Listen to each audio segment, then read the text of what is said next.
Everyone welcome back to the YouTube channel of Radhika classes. तो भी Radhika classes के YouTube channel पे आपका बहुत बहुत स्वागत है। आज इस वीडियो के अंदर हम डिस्कस करने वाले motion in a straight line का one shot in just 15 minutes. 15 minute के अंदर आपको कंप्लीट चैप्टर रिवाइज करा जाएगा और आपके आने वाले एग्जाम के लिए ये वीडियो काफी इंपॉर्टेंट रहने वाली है। तो इस वीडियो को अपने फ्रेंड्स के साथ शेयर कर देना जो कि अभी 11th के एग्जाम देने वाले, और आपको ये सेशन अच्छा लगे तो एंड में जाते एक छोटा सा लाइक इस वीडियो पे करते हुए जाना और चैनल को सब्सक्राइब कर लेना, क्योंकि बहुत सारे ऐसे वीडियोस आपको मिलने वाले हैं जो आपकी प्रिपरेशन के लिए बहुत हेल्पफुल होंगे। चाहे आप कोई स्कूल एग्जाम दे रहे हो, चाहे आप कोई कॉम्पिटेटिव एग्जाम दे रहे हो, कोई भी एग्जाम दे रहे हो, उन सभी एग्जाम्स के लिए जिसके अंदर मोशन स्ट्रेट लाइन आना है, मोशन स्ट्रेट लाइन की कंप्लीट रिवीजन आज इस वीडियो के अंदर कराई जाएगी। तो भाई शुरुआत करते हैं। और भाई ये जो नोट्स हैं, जो नोट्स आपको बोर्ड पे देख रहे हैं, सारे नोट्स आपको टेलीग्राम पे मिल जाएंगे। टेलीग्राम चैनल का नाम है राधिका क्लासेस, उसका लिंक मैंने डिस्क्रिप्शन बॉक्स में दे रखा है। टेलीग्राम चैनल को ज्वाइन कर लेना, आपको सारी अपडेट्स कब वीडियो आनी है, कब कैसे आना है, ये सब कुछ पता लगता रहेगा। और चैनल के ऊपर आपको सारे नोट्स मिल जाएंगे, सारे नोट्स का एक्सेस आपको चैनल पे मिल जाएगा। तो आप लोग बढ़िया तरीके से उस टेलीग्राम चैनल को ज्वाइन करके वहां पे इस नोट्स का एक्सेस ले सकते हैं। Let's start with the chapter. सबसे पहले बात आएगी डिस्टेंस और डिस्प्लेसमेंट का क्या डिफरेंस है। जो डिस्टेंस होता है, डिस्टेंस एक्चुअली होता क्या, the actual path covered by the body between two points. दो पॉइंट्स के बीच का जो एक्चुअल पाथ है वो कुछ भी हो सकता है। इन दोनों के एक्चुअल पाथ को क्या बोला जाता है, डिस्टेंस। लेकिन जो ये शॉर्टेस्ट पाथ है इसको क्या बोला जाता है, डिस्प्लेसमेंट। और ये शॉर्टेस्ट पाथ फिक्स होता है, इसलिए शॉर्टेस्ट पाथ डिस्प्लेसमेंट होता है और ये वेक्टर क्वांटिटी है। जबकि डिस्टेंस चेंज हो सकता है, तो ये कैसी क्वांटिटी है, स्केलर क्वांटिटी है। और जो डिस्प्लेसमेंट है उसका मैग्नीट्यूड हमेशा डिस्प्लेसमेंट से बड़ा होगा। डिस्टेंस हमेशा पॉजिटिव होता है, displacement can be positive, negative और जीरो। अब डिस्प्लेसमेंट पॉजिटिव कब होती है, डिस्प्लेसमेंट पॉजिटिव तब होती है जब हमारे पास आप पॉजिटिव एक्स में मूव कर रहे हो, पॉजिटिव वाई में मूव कर रहे हो। डिस्प्लेसमेंट नेगेटिव कब होगी, जब नेगेटिव एक्स में नेगेटिव वाई में मूव करोगे। और डिस्प्लेसमेंट जीरो कब होगी, जब आप घूम फिर के वहीं पे वापस आ जाओगे। ये बहुत सारे सिनेरियो, बहुत सारे कंडीशंस हैं जहां पर डिस्प्लेसमेंट पॉजिटिव, नेगेटिव और जीरो हो सकती है। फिर इसके बाद बात करते हैं हमारे पास स्पीड की। Rate of change of distance मतलब distance upon time is called speed. Rate of change of displacement that is displacement upon time is called velocity. अब डिस्टेंस क्योंकि स्केलर क्वांटिटी है तो हमारा स्पीड भी एक स्केलर क्वांटिटी होगा, और वेलोसिटी डिस्प्लेसमेंट एक वेक्टर क्वांटिटी है, तो वेलोसिटी भी एक वेक्टर क्वांटिटी होगी। अगर आप राइट साइड मूव कर रहे हो तो वेलोसिटी पॉजिटिव, लेफ्ट में negative, upward positive, downward negative. और बात की जाए दोनों का यूनिट क्या रहेगा, मीटर पर सेकंड। डायमेंशन दोनों का क्या रहेगा, LT-1। और वेलोसिटी आपका एक वेक्टर क्वांटिटी है। वेक्टर क्वांटिटी क्यों है, क्योंकि डिस्प्लेसमेंट एक वेक्टर क्वांटिटी था। तो ये तो रिलेशन हो गए स्पीड और वेलोसिटी के। Speed is distance upon time, velocity is displacement upon time. अब टाइप्स ऑफ वेलोसिटी की बात करूं, चार तरीके की वेलोसिटी रहेगी। सबसे पहले यूनिफॉर्म, यूनिफॉर्म मतलब कांस्टेंट वेलोसिटी। फिर नॉन यूनिफॉर्म मतलब चेंज हो रही है, वेरी कर रही है, कभी वेलोसिटी ज्यादा है, कभी कम है, कभी ज्यादा है, कभी कम है। और अगर मान लो कोई चीज चेंज हो रही है तो मुझे उसका एवरेज बताना होगा। और मैं एवरेज वेलोसिटी की बात करूं तो total change in position upon total time, that is total displacement upon total time. तो भाई एवरेज वेलोसिटी का फॉर्मूला क्या रहेगा, delta x upon delta T. और अगर बात करूं इंस्टेंटेनियस वेलोसिटी की, एक पर्टिकुलर पॉइंट पे, एक पर्टिकुलर टाइम पे आपसे पूछा जाता है 2 सेकंड पे, 3 सेकंड पे, 4 सेकंड पे, 5 सेकंड पे, एक पर्टिकुलर इंस्टेंट पे वेलोसिटी बतानी है तो उसको बोलते हैं इंस्टेंटेनियस वेलोसिटी। यहां पे टाइम के चेंज बहुत छोटे होते हैं, लिमिट लगानी पड़ेगी, that delta t tends to zero. उस केस में आपको डेरिवेटिव करना पड़ेगा। जो आपकी इंस्टेंटेनियस वेलोसिटी है उसको क्या लिखा जाता है, dx by dt। Delta x represent करता है फाइनाइट चेंज, dx रिप्रेजेंट करता है स्मॉल चेंज। तो delta x by delta T क्या होगा, average velocity. dx by dt क्या होगा, इंस्टेंटेनियस वेलोसिटी। फिर उसके बाद बात आती है एक्सेलरेशन की। एक्सेलरेशन क्या होता है, the rate of change of velocity. Velocity का बढ़ना या घटना उसको क्या बोलते हैं, एक्सेलरेशन। और एक्सेलरेशन अगर पॉजिटिव है तो मतलब वेलोसिटी बढ़ रही है, एक्सेलरेशन अगर नेगेटिव है तो वेलोसिटी कम हो रही है। और अगर मान लो एक्सेलरेशन जीरो है तो इसका मतलब वेलोसिटी क्या होगी, कांस्टेंट हो जाएगी, वेलोसिटी कांस्टेंट हो जाएगी। टाइप्स ऑफ एक्सेलरेशन की बात करूं तो यूनिफॉर्म एक्सेलरेशन मतलब कांस्टेंट एक्सेलरेशन, और फिर नॉन यूनिफॉर्म मतलब वेरिएबल। फिर उसके बाद निकालना होगा एवरेज। एवरेज आपको क्या बोलता है, कितना टोटल चेंज इन वेलोसिटी हुआ। Total change in velocity upon total time is called average acceleration, and at a particular instant that is called instantaneous acceleration. और आपको बताया एक पर्टिकुलर इंस्टेंट के लिए टाइम के चेंजेस बहुत कम होते हैं, तो आपको एक लिमिट लगानी पड़ेगी, delta t tends to zero. उस केस में जो आपका एक्सेलरेशन है वो delta v by delta t की जगह डीवी बाई डी टी हो जाएगा। जैसे यहां पे चेंजेस हुए थे, average velocity delta x by delta T, instantaneous velocity dx by dt, average acceleration delta v by delta t, instantaneous acceleration dv by dt। फिर इसके बाद बात आती है हमारे पास next will be the equation of motion by calculus method. हमारा ये ओरिजिन था, शुरुआत हुई थी a से और गए कहां पे b पे। जहां से शुरुआत होती है वहां पे टाइम जीरो था, इधर आके टाइम कितना आ गया t। इनिशियल वेलोसिटी u थी, फाइनल वेलोसिटी v होगी। एक्सेलरेशन कितना दे रखा है a, इनिशियल पोजीशन x1 और फाइनल पोजीशन x2, और जो पोजीशन है वो हमेशा ओरिजिन से देखी जाती है। अब आपको पता है जो पहली इक्वेशन है वो v is equal to u plus a t होती है। आपने एक्सेलरेशन का फॉर्मूला पढ़ा, dv बाई dt, यहां से dv निकालने के लिए a dt करना होगा, मल्टीप्लाई करके इंटीग्रेशन करा, क्योंकि dv रिप्रेजेंट करते हैं स्मॉल चेंज इन वेलोसिटी, और स्मॉल चेंज से टोटल चेंज निकालना हो तो इंटीग्रेशन करना पड़ेगा। जब मैंने इंटीग्रेशन करा तो टाइम की वैल्यू 0 से लेके t तक चेंज हो रही है, आपने देखा होगा। dv की वैल्यू u से लेके v तक चेंज हो रही है। dv का इंटीग्रेशन क्या होता है, v u से लेके v तक। dt का इंटीग्रेशन क्या होता है, t 0 से लेके t तक। Upper limit minus lower limit करा, upper limit minus lower limit करा, v is equal to u plus a t आ गया। v is equal to u plus a t आ गया। फिर दूसरी इक्वेशन थी s is equal to u t plus half eighty square. एक v का फॉर्मूला होता है dx बाई dt, और फिर dx की वैल्यू यहां से आएगी v dt। v हमने ड्राइव करा u प्लस एटी के बराबर, dx रिप्रेजेंट करता है small change in x। Total change के लिए इंटीग्रेशन करना होगा, पोजीशन x1 से x2 तक चेंज हो रही है और टाइम 0 से t तक चेंज हो रहा है। dx का इंटीग्रेशन x और u का इंटीग्रेशन ut, at का integration at square by 2।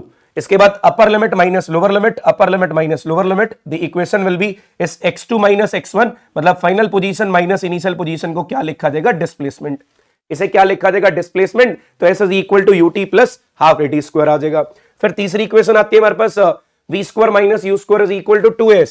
v का formula dx by dt, a का formula dv by dt, divide करा, v बाई a किसके बराबर हो गया, dx by dv, cross multiply करा, क्रॉस मल्टीप्लाई करके यहां पे वेरिएबल v था, यहां पे वेरिएबल x था, इंटीग्रेशन कर दिया। v की पावर 1 का इंटीग्रेशन v की power 2 divided by 2, upper limit minus lower limit, then we have dx का integration x, upper limit minus lower limit. Equation will be v square minus u square is equal to 2s।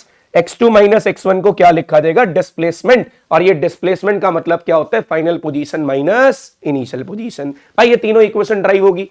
एक ये fourth equation और important आती है, that is distance travel in nth second, that is u plus a by 2 into 2n minus 1। इसकी derivation के लिए velocity का formula dx by dt, यहां से dx का फॉर्मूला v dt।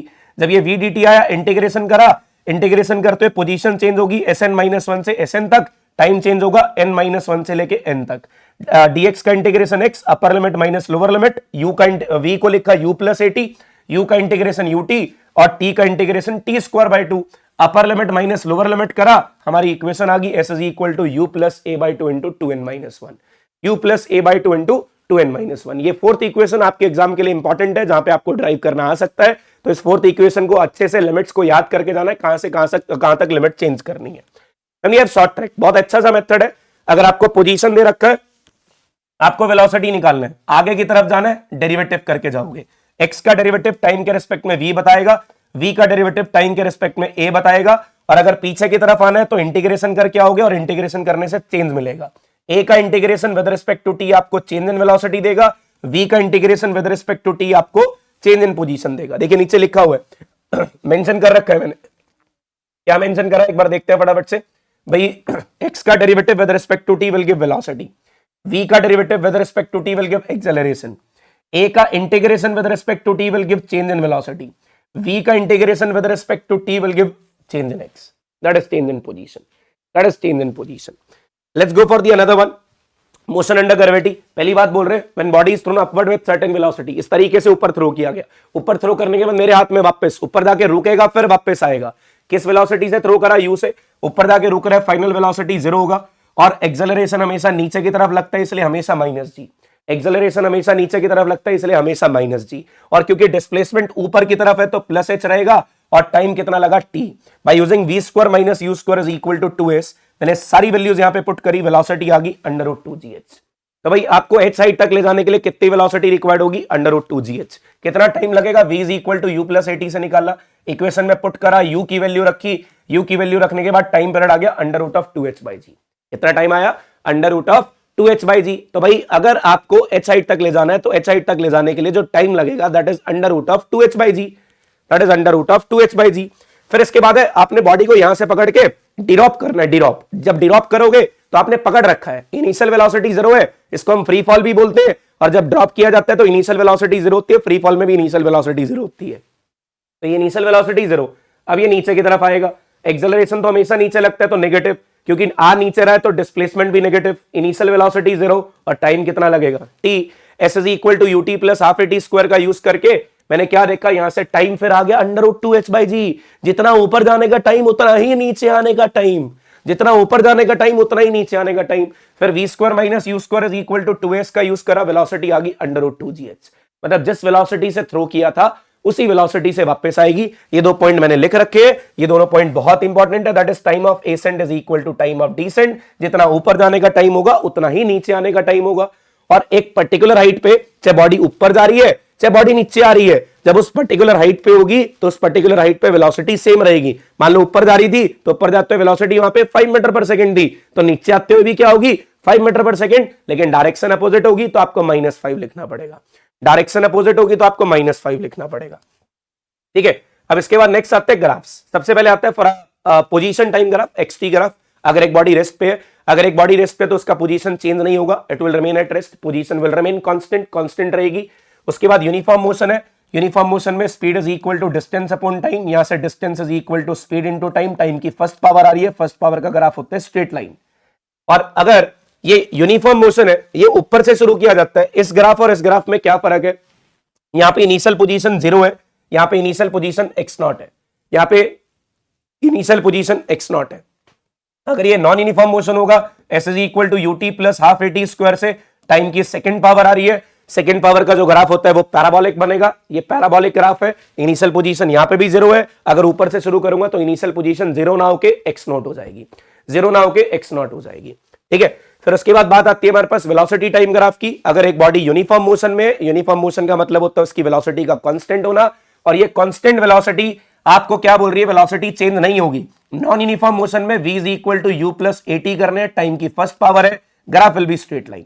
यहां पे इनिशियल वेलोसिटी कितनी है 0, लेकिन यहां पे इनिशियल वेलोसिटी 0 नहीं है, और ये कहीं ऊपर से शुरू हो रही है तो इसका इनिशियल वेलोसिटी क्या बोला गया, इसका इनिशियल वेलोसिटी u है। ठीक है, तो भाई अब इसके बाद बात आती है हमारे आखिरी टॉपिक पे। उसके बाद ये चैप्टर, ये शॉर्ट ट्रिक आती है। शॉर्ट ट्रिक क्या बोलती है, सबसे पहले आपको x दे रखा होगा, फिर आपको v दे रखा होगा, फिर a। अगर आपको कोई ग्राफ दे रखा है टाइम के साथ, तो आगे की तरफ बढ़ोगे तो स्लोप निकालना है, पीछे की तरफ आओगे तो एरिया निकालना है, और एरिया से क्या मिलेगा, चेंज। ये स्लोप क्या होता है, स्लोप बेसिकली होता है इंक्लिनेशन। और इस स्लोप निकालने के दो फॉर्मूले, सबसे पहला formula delta Y by delta X, और दूसरा फॉर्मूला टैन थीटा। और ये थीटा क्या चीज है, एक पॉजिटिव एक्स के साथ एक लाइन का। मान लो हमारे पास एक लाइन है और ये लाइन पॉजिटिव एक्स के साथ कितना एंगल बना रही है, इस एंगल को थीटा बोलते हैं। और स्लोप कैसे निकलता है, टैन थीटा से। जितना ज्यादा इंक्लिनेशन बढ़ता जाएगा उतना ज्यादा स्लोप बढ़ता जाएगा। अब इसका सिग्निफिकेंस क्या है, एक्सटी ग्राफ का स्लोप क्या बताएगा, वेलोसिटी। वीटी ग्राफ का स्लोप क्या बताएगा, एक्सेलरेशन। एटी ग्राफ का एरिया क्या बताएगा, चेंज इन वेलोसिटी लिखा हुआ है, area under eighty graph change in velocity. और वीटी ग्राफ का एरिया क्या बताएगा, change in position. VT graph का एरिया क्या बताएगा, चेंज इन पोजीशन। भाई बहुत सिंपल सी बात, आगे जाना है तो स्लोप, पीछे आना है तो एरिया, एरिया से क्या मिलेगा, चेंज मिलेगा। एक्सटी ग्राफ का स्लोप बी बताएगा, वीटी ग्राफ का स्लोप ए बताएगा, एटी ग्राफ का area change in velocity, VT graph का एरिया चेंज इन पोजीशन। अब एरिया कैसे निकालना है सर ट्राइंगल का area half into base into height, जो शेप होगी उसके हिसाब से एरिया निकाल देना, जो शेप होगी उसके हिसाब से एरिया निकाल देना। अब बात आती है रिलेटिव वेलोसिटी की। अगर दो बॉडीज सेम डायरेक्शन में मूव कर रही है, मतलब ये VA से और ये VB से मूव कर रही है, तो इसका AB VAB क्या होगा, VA माइनस VB, माइनस होता है सेम डायरेक्शन में, और VBA निकालना हो तो VB minus VA। Same direction में रिलेटिव वेलोसिटी निकालने के लिए सब्ट्रैक्ट करना पड़ता है। अगर A का वेलोसिटी B के रिस्पेक्ट में पूछा जा रहा है तो VA माइनस VB, B का वेलोसिटी A के रिस्पेक्ट में पूछा जा रहा है तो VB माइनस VA। और अगर ये अपोजिट डायरेक्शन में जा रही है तो ऐड करना है। अब VAB पॉजिटिव क्यों है, क्योंकि ये VAB का मतलब क्या है, ये A का वेलोसिटी है B के रिस्पेक्ट में। जब A का वेलोसिटी है तो A राइट में जा रहा है, अगर A राइट में जा रहा है तो उसकी वेलोसिटी पॉजिटिव होगी। ये VBA का मतलब क्या होगा, ये VBA जी, VAB नहीं है, this is VBA, this is VBA, इसे VBA बोल लेंगे। ये VBA और ये VBA किसके बराबर होगा, minus of VA plus VB, क्योंकि ये रिलेटिव वेलोसिटी ऑफ B है विद रिस्पेक्ट टू A, और B कहां जा रहा है, पीछे की तरफ। अगर पीछे की तरफ जा रहा है तो साथ में नेगेटिव लगाना पड़ेगा, साथ में नेगेटिव लगाना पड़ेगा।